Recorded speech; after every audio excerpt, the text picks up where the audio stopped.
Welcome to Decision Vision, a podcast series focusing on critical business decisions. Brought to you by Brady Ware & Company. Brady Ware is a regional, full-service accounting and advisory firm that helps businesses and entrepreneurs make visions a reality. Welcome to Decision Vision, a podcast giving you, the listener, clear vision to make great decisions.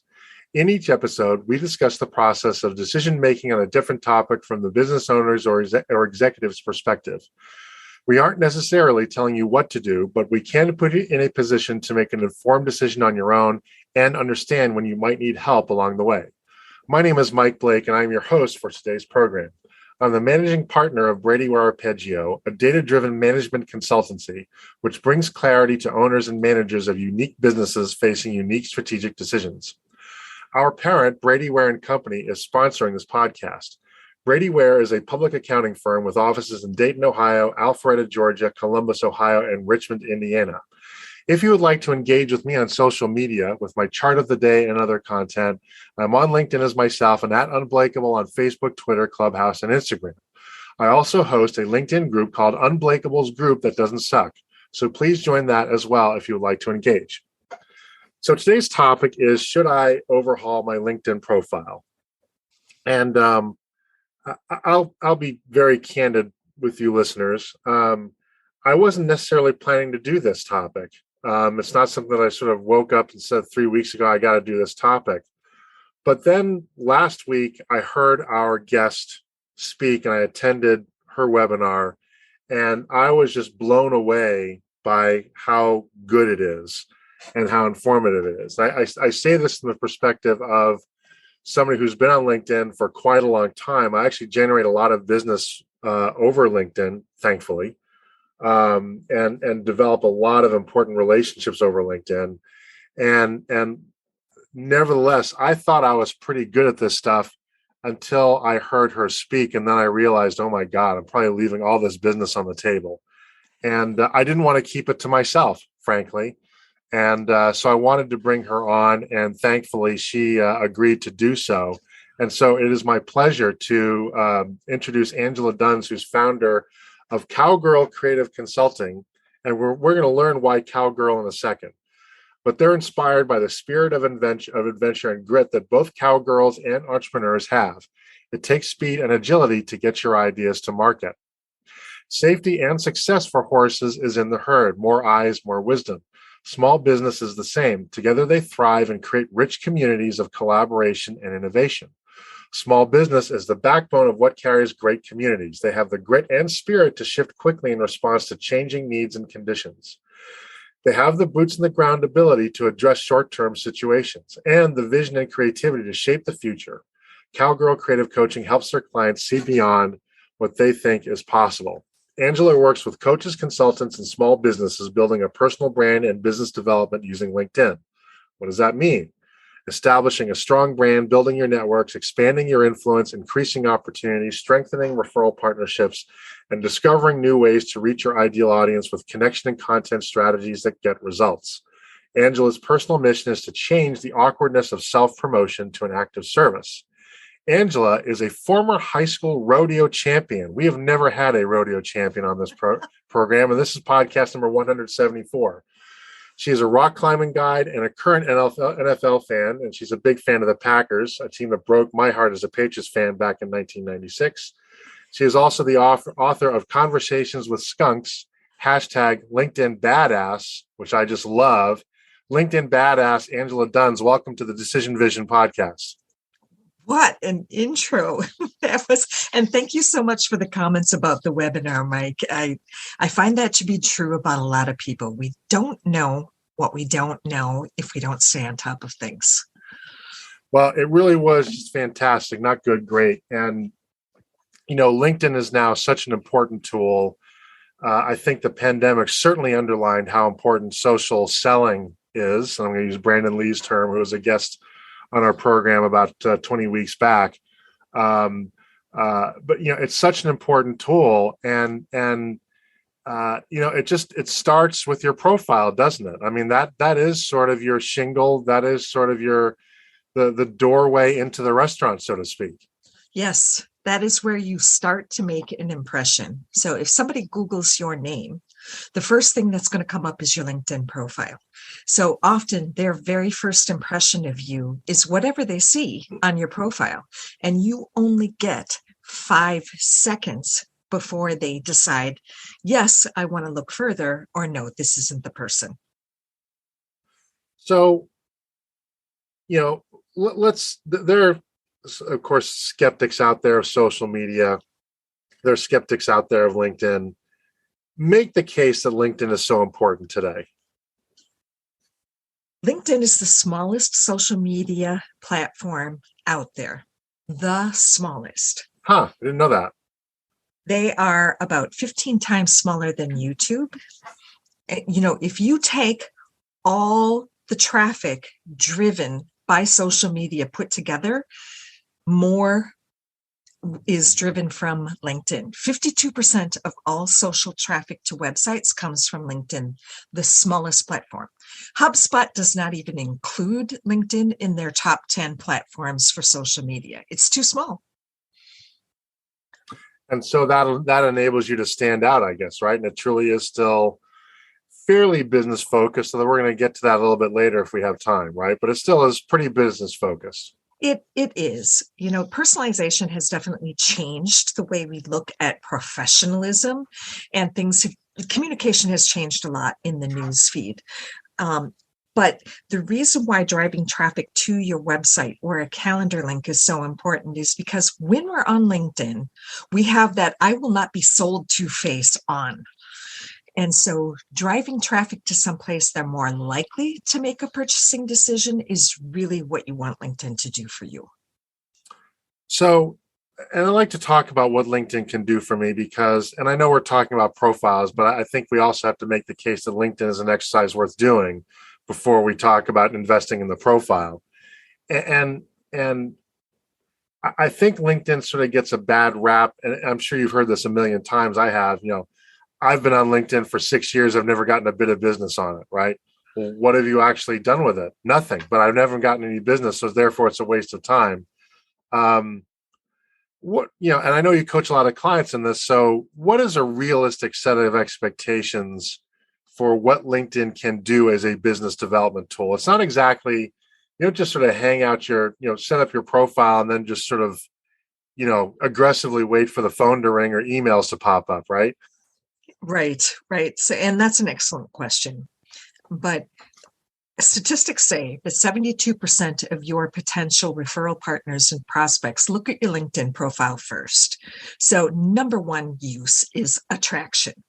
You want to make sure that you're getting them to your profile. And once they're there, your profile is not about you, but it's client focused. It's talking about what you can do for that client. Another thing that LinkedIn can help with is visibility. There's a lot of traffic in the newsfeed, but are you in the mix providing value and staying top of mind with your referral partners and your prospects? There's quite a few things that LinkedIn can do for you. Thought leadership is definitely an entire strategy. And then using influencers to expand your brand. So find out who are the movers and shakers in your field, and then go to their posting and comment and join the conversation. Definite credibility builder. And so, well, there's so many ways we can go with this. I want to start with this because I think this is a really important point, that writing the LinkedIn profile from the client's or customer's perspective, extremely important, but in my experience, also deceptively hard to do. Right. And I hope you're laughing because you agree. Maybe it's a dumb thing yes. to say. As I've tried to do that with my LinkedIn profile and copy on our website, it is painful to do, not because I don't believe in client centrism. I do. But we've all been trained in sort of an egocentric method of not here's what you need, but here's what I am. Do you want some? Right? Writing in that way from the second person. We're not even trained in school to think about second person perspective, right? It's first or third. It's really hard it's a challenge to write in that client perspective, isn't it? Yes, it is. Well, and I'm an introvert and I've been a marketer forever, and I'm of the school of thought that you should never be allowed to write your own copy. Hmm. Because sometimes we're so close to it, it's hard to be objective. And market research is just so critical. It's like, what is the problem that you're really solving for your client? Because it may not be obvious to you. It may be something altogether different. So you really want to find out, what are the things that keep your clients up at night? And how is it that you're solving that problem for them?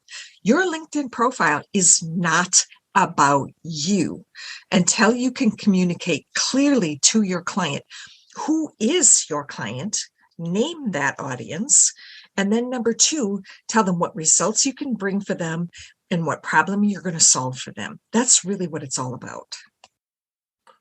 So, I mean, a LinkedIn profile, is it reasonable to even consider hiring somebody to write your LinkedIn profile for you, right? Because you're suggesting that somebody trying to write their own collateral material, that's just very difficult to do.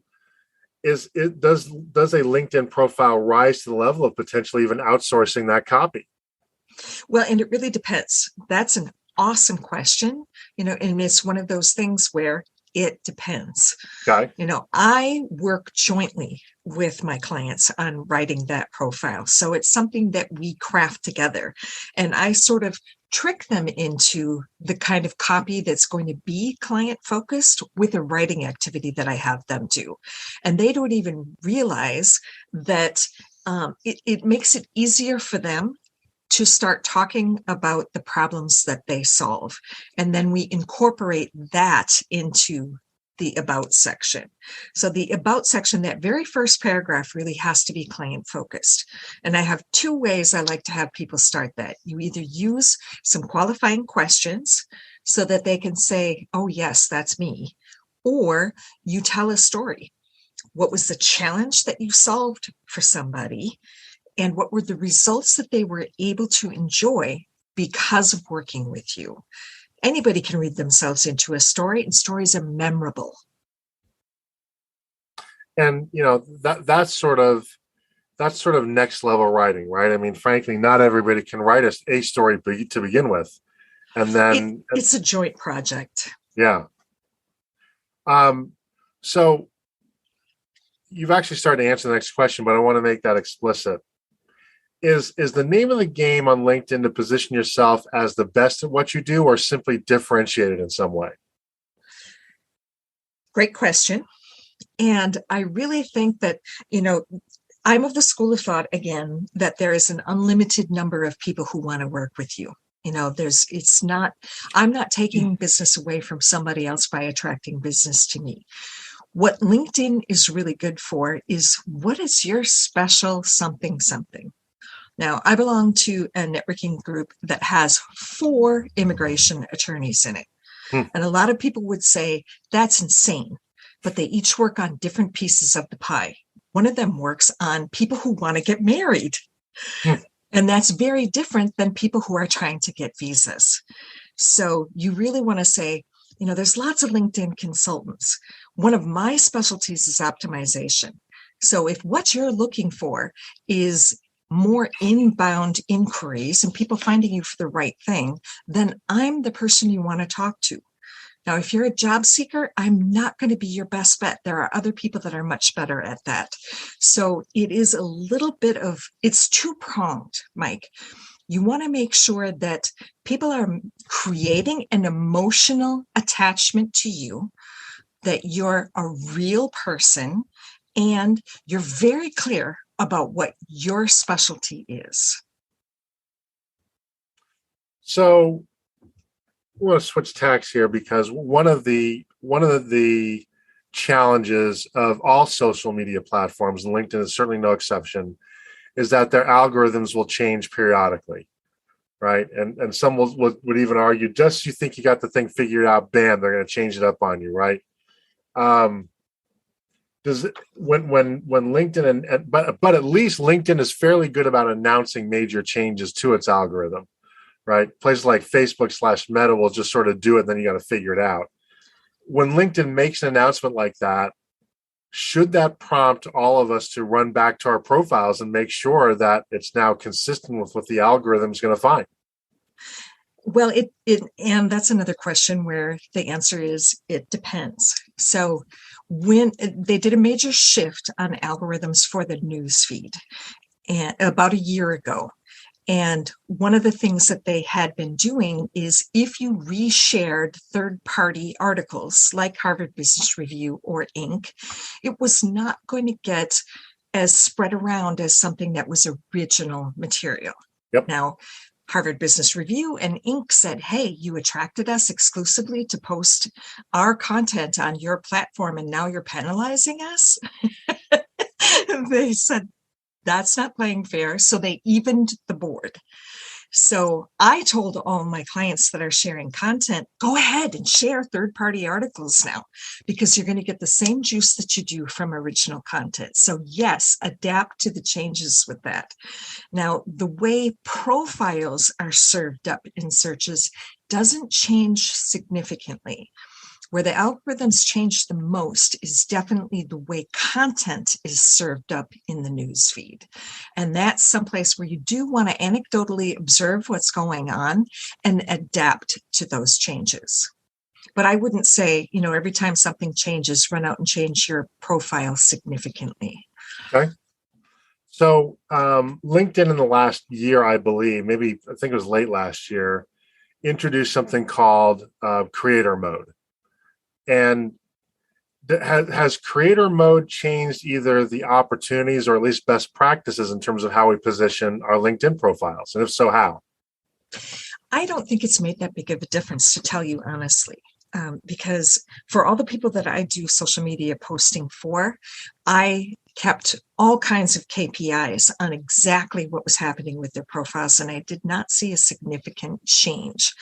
Now, where I think the advantage of creator mode is that when people read your headline, just below it are your 5 quintessential hashtags. Now, if you read that, that should really tell me the flavor of who you are. So for me, I don't work with job seekers, and that's not included in my creator mode hashtags. So you'll very quickly be able to differentiate me from another LinkedIn consultant and what they do. So creator mode I think it has given us an opportunity to be more clear about what it is that we do. And it definitely is a part of the optimization.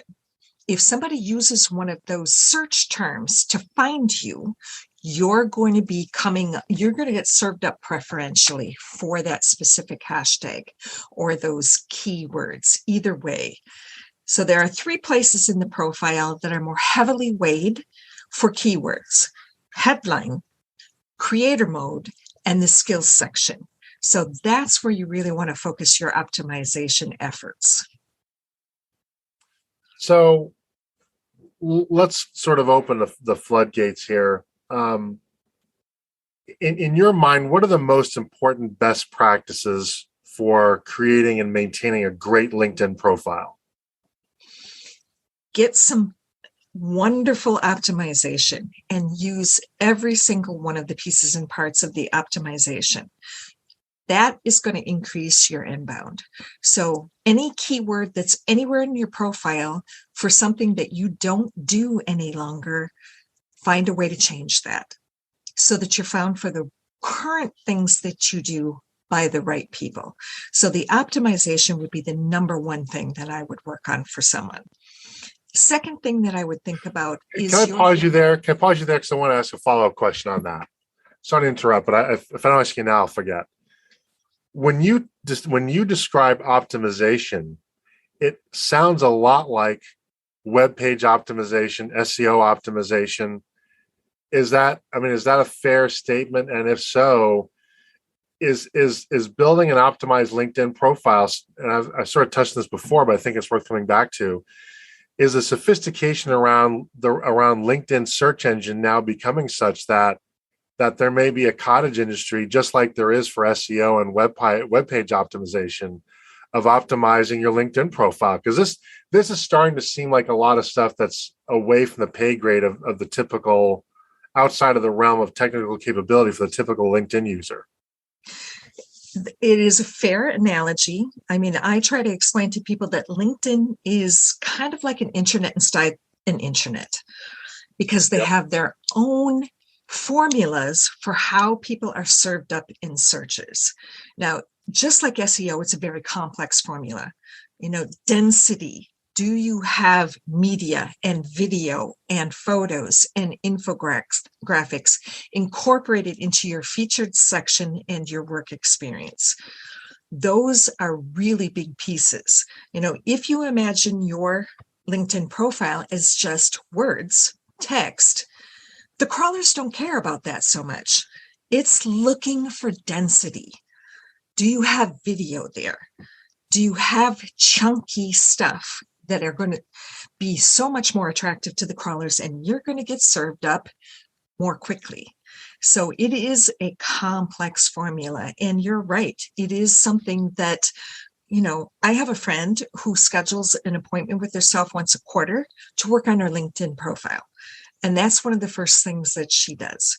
Now, for my social media clients, every single week, I add more media to their featured section. I add something new because it's very similar to a website. You add a blog and Google is like, ooh, fresh content. We're going to go get us some of that. So there are similar things. You just have to think about it from a different point of view on LinkedIn. It's not the same as a website, but it's very similar. That's interesting. I think that's an important learning point. So I did interrupt you. So after optimization, best practices, you're about to start on number 2. And there is professional branding. If somebody looks at your profile, are they going to ghost you forever, or are they going to actually be attracted and engaged by your profile? If you are winning this optimization game, once they arrive at your profile, you want to stay there. So do you have a profile photo that is up to date and friendly and approachable and professional looking? Are you using that banner space in an appropriate way to really draw people in? And if it's really just a logo or words, no one cares. You want to try to incorporate people in. It's the biggest piece of real estate on LinkedIn. Use it well. And then your headline. Are you speaking directly to your entry-level ideal client and piercing them through the heart with the problem that they have? And then that about section, are you talking to them about what their problems are and how you can fix that? So that is definitely number 2. And then, are you staying visible? LinkedIn's best use is as a relationship building tool. It is an extension of networking and whatever you're doing to attract prospects and referral partners. It's an extension of that. It's social. Are you using it in a personalized, social way to stay top of mind? And that's not, a lot of people think, oh, I post every day.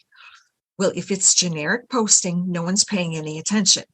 If you're not saying, hey, happy work anniversary, or I saw that you just got an award for the chamber, or whatever it is, that's personal.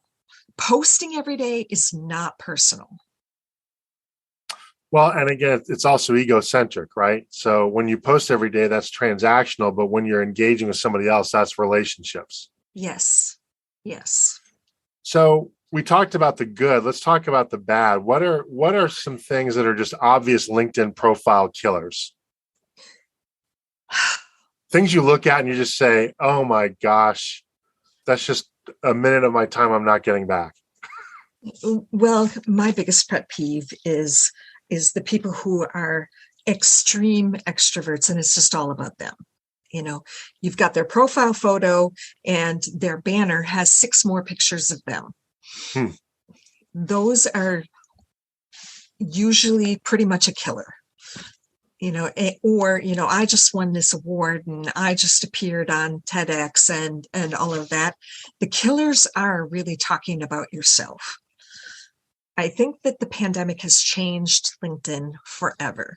You never used to see really personal posting and really personal things on LinkedIn. And now it's part of the hyper personalization.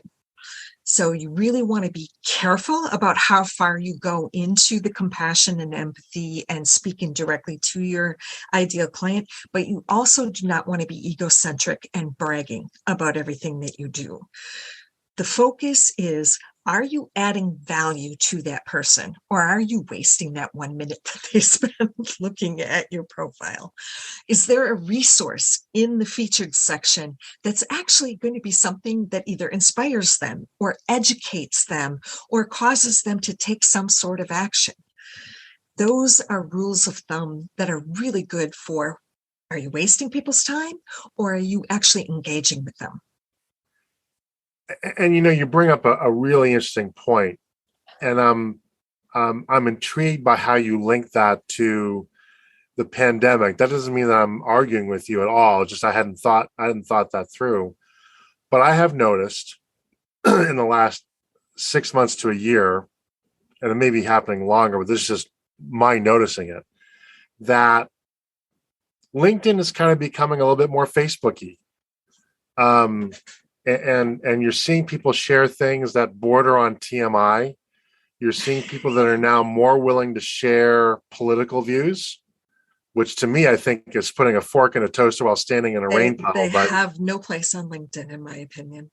But why do they do that? And I speculate they're doing that because a lot of those people are being canceled on Facebook, or they themselves are leaving Facebook because for whatever reason they can't take it, but they see LinkedIn as, some people see LinkedIn as more of a captive audience, right? Where you don't want to shrink your network, you don't want to abandon the platform because of the professional ramifications, or is it something totally different? What do you think is going on there? I think it's something totally different, and I'll give you a couple examples. Okay. Right after the pandemic started, one of my friends said, well, I guess we're all going to be stuck at home for a while. I'm just going to give you a little video tour of my work from home desk. Here's the birthday card I got from my mom last week. Here's my plant. I thought it was so endearing, and she had thousands of views, and people shared videos of their own. It was touching people in a way. Now, that is a very ephemeral thing. It only has a window of a couple of minutes, right? It was the beginning of the pandemic, but it was business people connecting with each other in a way that was real. Now, I'm going to give you another example, and I hope this will help. I post once a week video on LinkedIn, and some of them I think are like golden nuggets of LinkedIn tips, and I don't get that many views. I just don't. I wish it was a lot more, but the people that do watch actually look. Now, same week, I can post a pixelated picture of my sister and I snowboarding and talk about passion and commitment and get 4,000 views on that post. It was me sharing something personal in a business context. And I got business from that post, which is shocking to me. Yeah. It's taken me a long time to be able to share on a personal basis. Now, the other day I saw a post that really knocked me back in my seat. A woman had gone to a conference in Chicago from out here on the West Coast, and as soon as she got off the plane, they told her to go back home because her son had died. Now, she has not gone back to this specific conference in 3 years. So she posted on LinkedIn what happened. I read that. I read that exact post. And what she did was she said, please talk to me about this situation. I'm giving you permission to use my son's name. I'm so excited to come back and reconnect with all the people that I miss. She was informing people of what appropriate etiquette was for her in this situation. And for most of us, we don't want to be wrong and we don't want to be awkward. But invariably, we are. And it was just a really good use of in PMI, Yeah. but in a way that was proactive and informative. Yeah, I thought that was a very interesting post, and it was so raw. And as a parent myself, I just think there, but for the grace of God go I, right? So you cannot imagine that. But you're right. I thought that was fascinating that rather than going to that conference and having people sort of stay away because they don't even know how to start that conversation, right? It's not like, right. Like, how are you doing? Right? Terrible. Right? So, or, it's a silly question. By getting in front of that, that's the opportunity to sort of basically have a virtual sandwich board saying, okay, we're just getting this all out now. And now I'm trying to move on with my life. Please help me do that. Feel comfortable doing that. And it's now there's that post could have gone very wrong. Oh, right. It's in 100 ways. and that's sort of the courage behind it, right? But as a LinkedIn expert, I'm curious, do you think that individual had somebody read it before they posted it? Do you think that maybe they sat on it, let it marinate for 2 weeks before they did it? Or maybe it was just, you know what? I've had a couple of glasses of wine. I'm getting on this thing at 11 at night because if I sober up tomorrow morning, I'll never type this out. What do you suspect went on there? And what do you think is best practices if somebody in the audience thinks they want to post something similar to that? All of the above. Yeah. I would definitely write it out and probably have one of my besties look at it and give me a second opinion. I would probably sit on it for several days and not pull the trigger until I had a glass of wine or a good whiskey. Yeah. Before I actually sent it out at midnight and went to bed. And I've done all of the above. And I've done all of the above on the same post. But I think it's good to get opinions about things like that are potentially oversharing and vulnerable and sensitive. But I'll bet you there are hundreds of parents that appreciated that share because it informed them about how they could possibly respond in similar awkward situations and not be isolated in whatever they were going through. So what are some signs? The topic here is, should I overhaul my LinkedIn profile, which presumes that we'd want to overhaul it because we think it's not working very well. What are some signs that the LinkedIn profile is not working well, is not performing as well as it could be? Well, the bottom line is, are you getting referrals? And, in marketing right now, we say that we don't know anything. We really don't, because consumer behavior has changed so dramatically. We know nothing. Seriously, we just don't know what is inspiring people and motivating people to purchase anything these days. We've gotten so much more discriminating and so much more sophisticated about all of that. But I would say and we also say it's 12 to 20 touches before somebody picks up the phone to get a hold of you. LinkedIn is one of those touches in many cases. 72% of the time, it's the number one place that they touch with you. So you want to make sure that you're asking people, how did you find out about me? Did you look at my LinkedIn profile? Now, sure indicators that LinkedIn is not working for you is you have very few profile views. So the who's viewed your profile is something that I look at all the time. And if nobody's viewing your profile, then you haven't been networking, you're not adding new people, you're not getting out and about, no one's engaging with you. You're not posting, whatever it is. You have to stay visible in one way or another. Now, the second thing I like to look at is search appearances. That tells me whether the optimization is working or not. If you're coming up in a lot of searches and they're the right searches, then your optimization is working fantastic. But if you've got just a few searches and they're not the right people, you got some work to do. Now, the other indicator that I like to look at is the social selling index. And it's interesting because today I sent out my newsletter and I explained the importance of all three of those little KPIs that I use with clients. The social selling index is mostly for people who are in sales, but I find that solopreneurs and small firms, business development people get a lot of great information from the 4 different categories in the SSI score. But, at the end of the day, are you getting inbound inquiries in some way, shape, or form? Is somebody picking up the phone? Is somebody sending you a message? Are they going to your website from LinkedIn? And Google gives us analytics for that.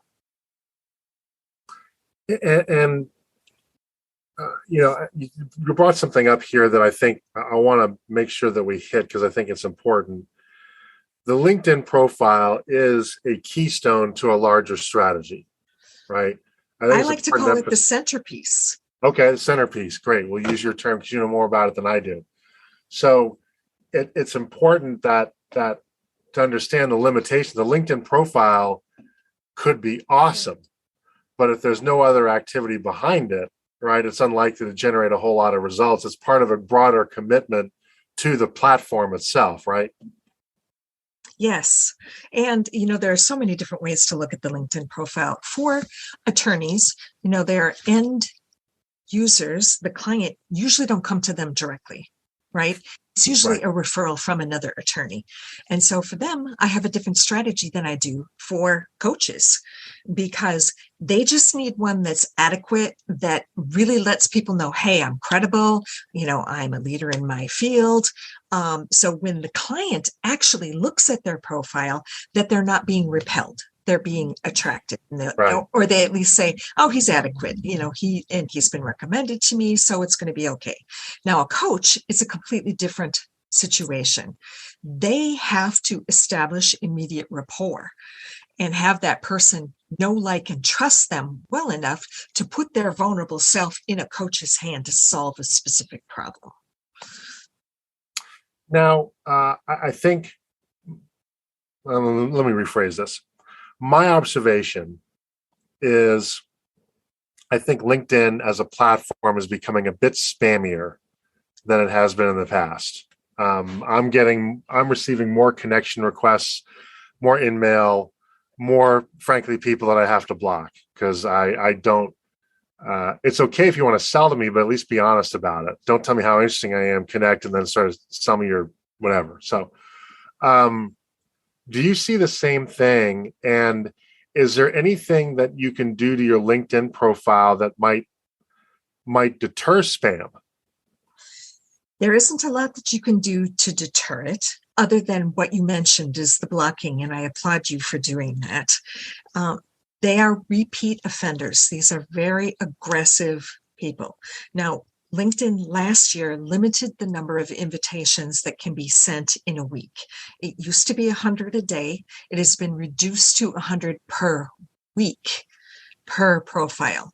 And part of that was to eliminate third-party automation and the spray and pray method of trying to get a hold of people.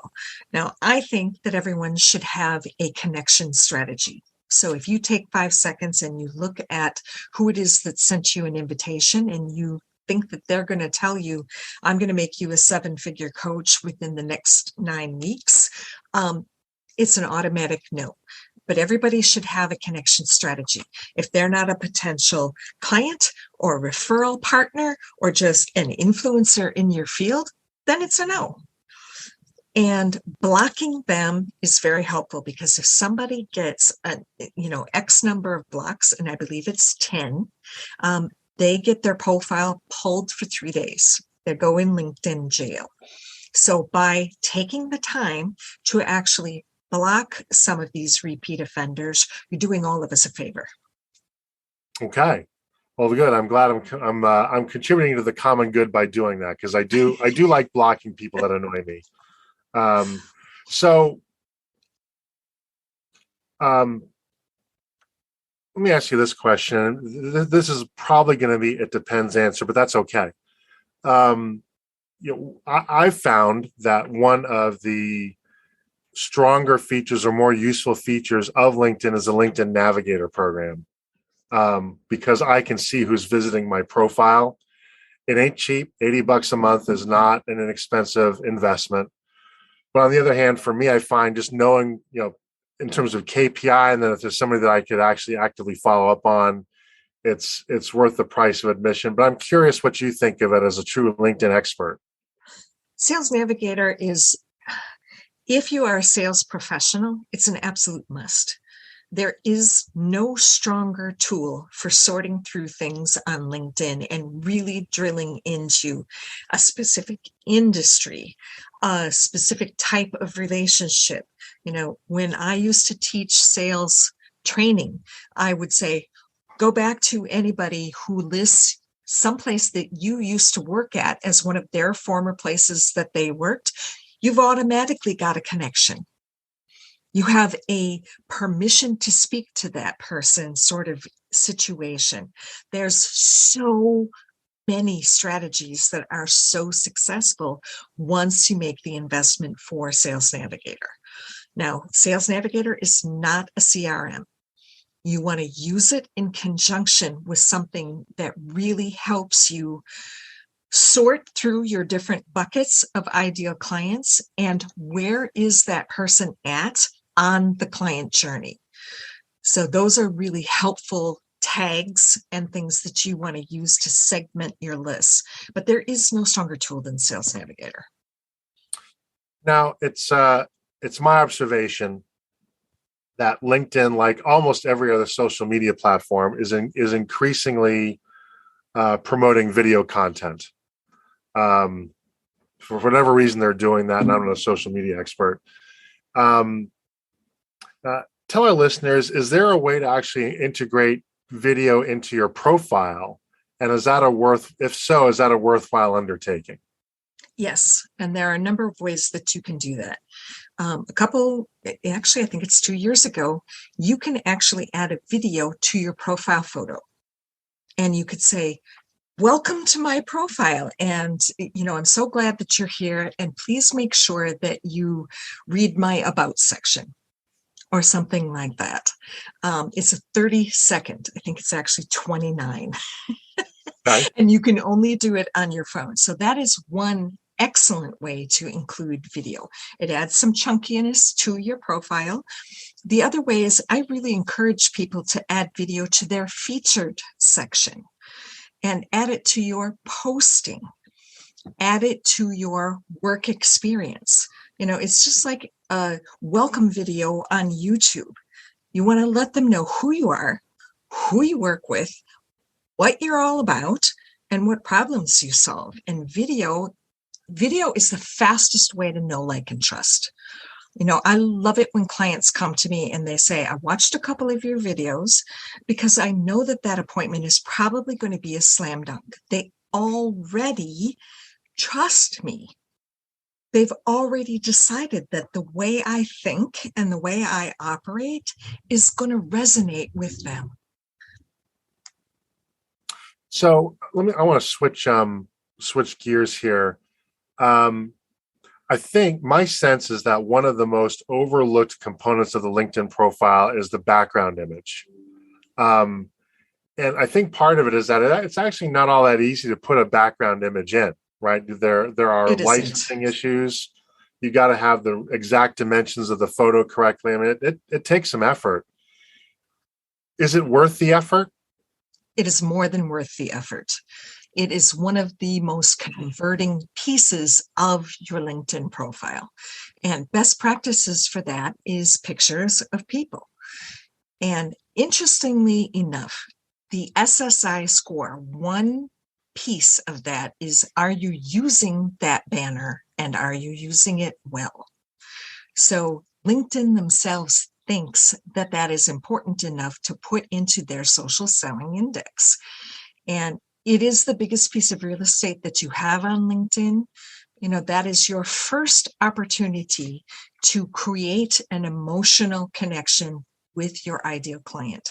So if you can incorporate the know, like, and trust factor, that is an excellent use of that banner space. It is a very odd size. It's really hard to get that right. But when it's well done, it's amazing. I'm talking with Angela Dunz, and the topic is, should I overhaul my LinkedIn profile? What about putting your complete contact information on the LinkedIn profile? Is that a safe thing to do? Should you put your cell phone on there, or limit it to a generic work phone number, for example? What in your mind is best practices in terms of contact information on the LinkedIn profile? One of the things that I advise my clients is, if you don't feel comfortable sharing your phone number, make sure that you keep it out of the contact information. It is, the little extra box that you click. If you put it there, it is a little more likely to get scraped by people who are scraping LinkedIn. So if you want to keep it more secure, I have clients that actually put their cell phone number in their headline and put it in as a call to action in the About section. It's a little safer place to put your contact information. But what I recommend to most of my clients is a call to action that's appropriate is a calendar link. And if they don't share enough information or answer your questions, that might be a red flag for you. So a calendar link is sort of keeping things, a little bit removed from actually getting a hold of your cell phone number. Okay. And one other question I want to get to is, one thing that LinkedIn makes very easy, and I'm not sure this is good or bad or not, it's very easy to update and to edit most of your profile. And I know people, and I am probably one of them. I am a serial tweaker of my LinkedIn profile. Is that a healthy thing, or how much tweaking or updating is too much, if there is such a thing? I don't think there is such a thing. And tweaking your profile, changing things, fresh content, refreshes the algorithms. So I don't think there's a downside, and I think there's a huge upside to that. Now, people that don't update their profile for a year or two, they're just not coming up in searches. When I start working with a client, that's the first thing I do, is I do a search of their name, or I do a search of what their main function for their job is. And if they don't come up, we have some serious work to do together. So that's interesting. That gets back to, really just old-fashioned SEO, is that fresh content is content that's everything else constant. That's going to be what gets to the top of the list. Yes. So it sounds like that even a fair amount of tweaking or updating is actually a healthy thing, potentially. Yes. Well, that's cool. I would not have guessed that. So I learned something today, as I expected to do. Angela, this has been a great conversation, a deep conversation on a fairly narrow topic, but nevertheless one that I think applies to a very broad audience. I'm sure there are people that wished I would have asked different questions, or maybe that we would have spent more time on a particular question. If somebody wants to follow up with you for advice on how to improve their LinkedIn profile, can they do so? And if so, what's the best way to do that? Well, of course, I would love for them to connect with me on LinkedIn and send me a personal message that they listen to this podcast and that they'd like to ask some further questions. And, your URL on LinkedIn needs to be a clean URL. Mine is my name spelled exactly the way I say it. No dots, no dashes, no spaces. So that's the easiest way for somebody to get a hold of me. The second easiest way is to go to my website, angeladunz.com. That's going to wrap it up for today's program. And I'd like to thank Angela Dunz so much for sharing her expertise with us. We'll be exploring a new topic each week, so please tune in so that when you're faced with your next business decision, you have clear vision when making it. If you enjoy these podcasts, please consider leaving a review with your favorite podcast aggregator. It helps people find us so that we can help them. If you would like to engage with me on social media with my chart of the day and other content, I'm on LinkedIn as myself and at Unblakeable on Facebook, Twitter, and Instagram. Also, check out my LinkedIn group called Unblakeable's Group That Doesn't Suck. Once again, this is Mike Blake. Our sponsor is Brady Ware and Company, and this has been the Decision Vision Podcast.